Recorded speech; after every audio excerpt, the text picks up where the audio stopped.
Let's take a look at the new Great Grillin' Die and Coordinating Stencil Set from Trinity Stamps. This stencil is going to light up this grill because you can make the coals that go underneath the grate.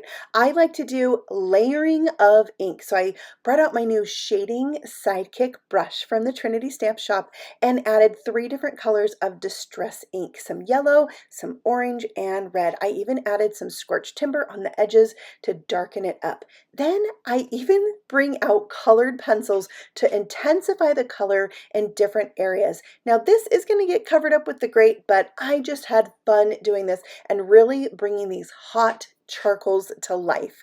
So layer up your inks and your pencils, and then we're really going to have some fun with this. I'm die cutting it out with the outer edge of the grill. That's going to give me that circular piece I need to inlay it when I build my card. I'm going to go around the edge of this to darken it up with some black soot, doing some shading on the edges, and then it's time for some splatter. I did black soot, rusty hinge, wild honey, and fired brick. It's good to dry this in between layers. The splatter really brings it to life. And then once it's dry, you can go in and add more to it if you want, but I like to lay my pieces on there to see if it needs more or not.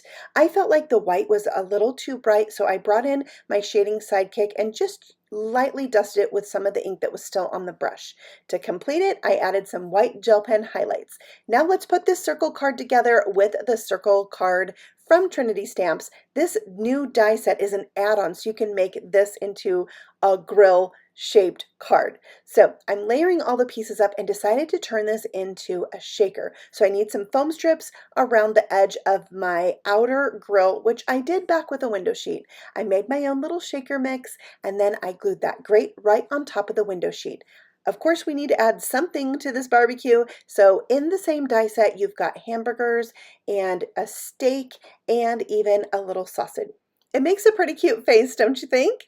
All right, let's add a few accents to this, some clay hearts to the eyes and some more white gel pen. And then it's time to add a sentiment to the inside with the Grill Dill stamp and die set. It says, "Your Barbie Cute." You can find these new products at the Trinity Stamp Shop.